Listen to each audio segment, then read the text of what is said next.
Coucou tout le monde, bonsoir. J'espère que vous allez bien et que vous êtes en bonne santé. J'espère que tout va bien. Je me présente, mademoiselle Hali, biologiste spécialisée en biochimie à l'USCHP.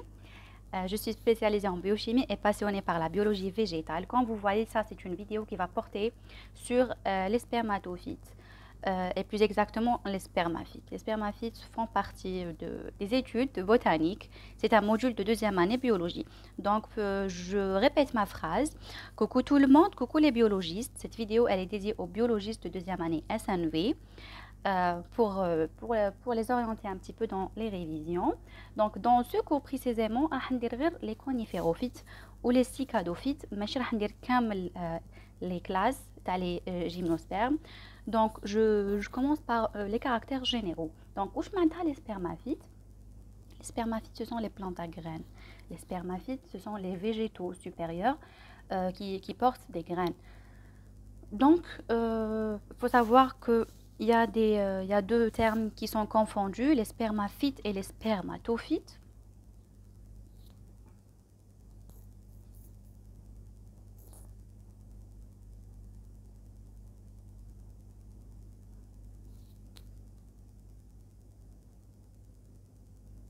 Comme vous voyez dans cette diapo, spermatophyte veut dire plante à ovules. C'est quoi l'ovule? C'est un organe maternel, à la fois diploïde et haploïde. Il renferme le gamétophyte femelle, tout simplement, qui est l'oosphère.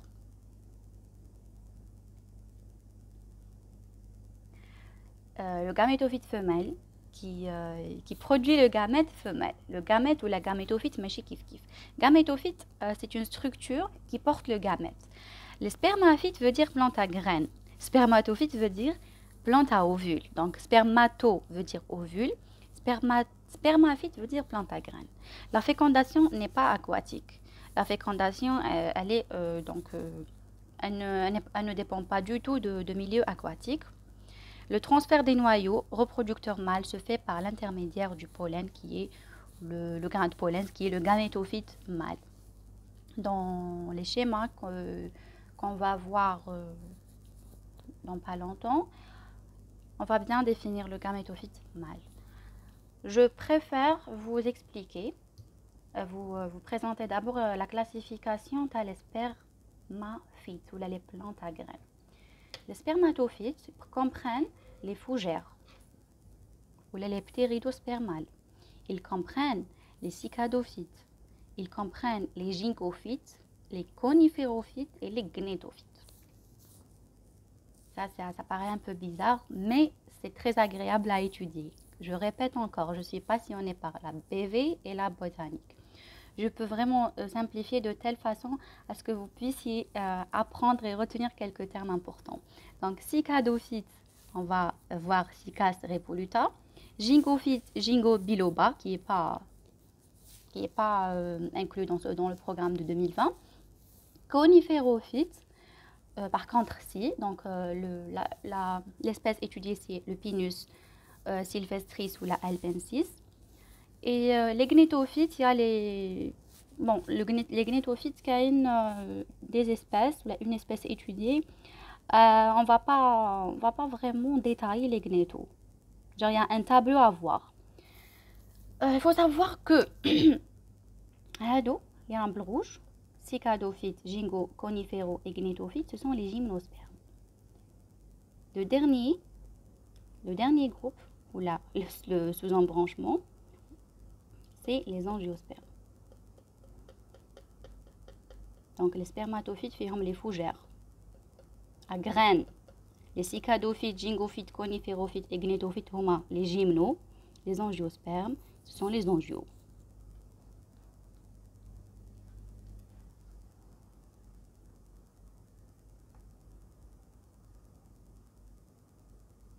Les cicadophytes, ils sont répartis en trois familles. La famille des Amiacées, des Cicadacées et des Stangeriacées. Cicas revoluta, c'est un porc de palmier où a une croissance très lente. Il a un tronc épais. Il a une vraie tige qui est non ramifiée. Elle est recouverte par la base des pétioles de feuilles tombées. Les grandes feuilles ou les mégaphiles, elles sont composées, ماشي simples, elles sont pennées et disposées en couronne sur le tête. Au sommet du tronc, les jeunes feuilles sont enroulées comme chez les fougères. Genre, on peut distinguer les feuilles jeunes à les anciennes.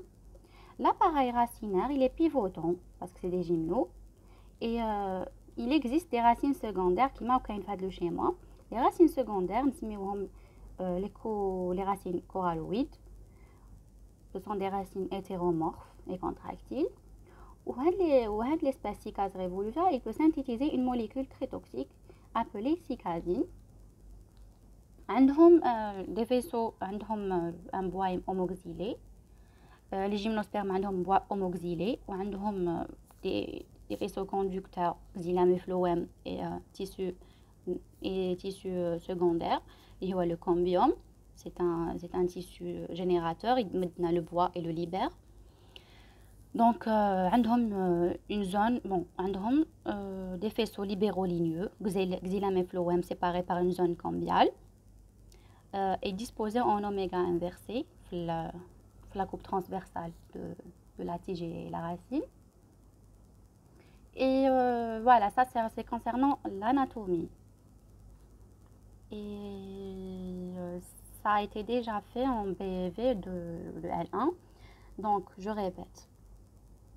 Les gymnospermes cicadophytes ont des faisceaux libéraux-ligneux, les xylem et le phloème, qui sont séparés par des zones cambiales.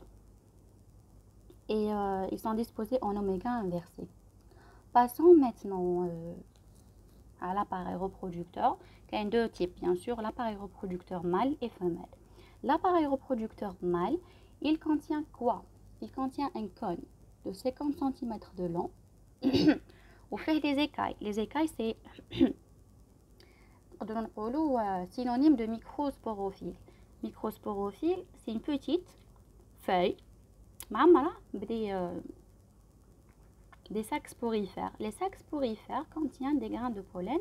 Les grains de pollen tels les cicadophytes, en ultrastructure, la suivante, le schéma NUC.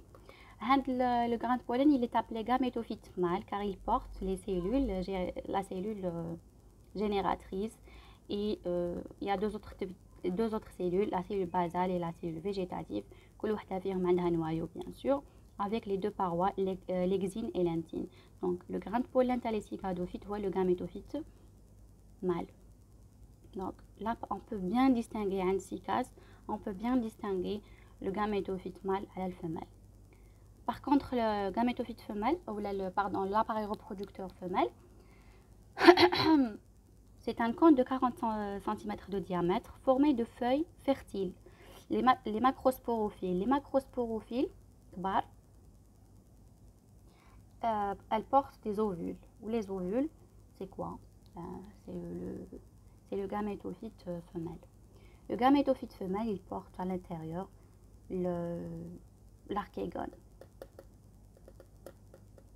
Donc, chaque ovule est formé de téguments vascularisés, sarcotesta, sclérocesta, endotesta. Testa veut dire un manteau. Et bien sûr, sans oublier le micropyle, qui est donc un passage qui permet le passage de tubes polliniques.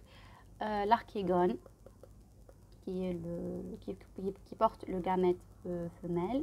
Le nucelle, protal femelle, ou le gamétophyte femelle. Haploïde, bien sûr, il est réduit. Et sans oublier les tissus, donc le tégument vascularisé. Donc ça, c'est une structure de l'ovule de Cycas revoluta. L'ovule, c'est-à-dire, c'est la reproduction, c'est le type reproducteur femelle. Ça, c'est la germination du grain de pollen. Il faut savoir que chez les gymnos, on a une fécondation simple et non pas double. Il existe la double fécondation, les angiospermes, à malomètre, je fais déjà première année biologie. Donc, après fécondation, le zygote se subdivise immédiatement en un préembryon et les janine. Plusieurs oosphères peuvent être fécondés, mais un seul embryon se forme alors que l'ovule est détaché de la plante mère. Donc, l'embryogénèse. Les cicadales disséminent donc des ovules fécondés au cours de la maturation, tout les pré-graines, graines. Les tissus de réserve se forment avec la fécondation, avant la fécondation. Ou l'embryogénèse. L'embryogénèse تمدنا une nouvelle plantule داخل la pré-graine. Ou la pré-graine elle va donc c'est la germination تاع la petite plantule تولينا une plante ou تولينا carrément cycas révoluta جديد. يمدونا les feuilles, les mégaphiles et les microsporophiles et les mégasporophiles, يصرى لنا fécondation, etc. On entre dans un cycle, un cycle de développement de cycas revoluta. Donc je préfère m'arrêter dans ce stade-là et recommencer avec une nouvelle espèce dans une prochaine vidéo. على بالكم بليك avec la connexion تاع الجزائر لازم la vidéo تقعد لازم نعطوا لها وقتها باش تطلع à l'aise. Donc dans quelques instants, je vais vous publier une nouvelle vidéo à les coniférophiles. Donc bon courage et j'espère que les schémas ou les illustrations ça va شوية vous motiver et vous donner envie باش تفتحوا الكرايو et le polycope وتبداو تحفظوا. نقول لكم bon courage pour le rattrapage, ça va bien se passer, il ne faut pas désespérer. Je serai avec vous pour vous orienter. Bye bye.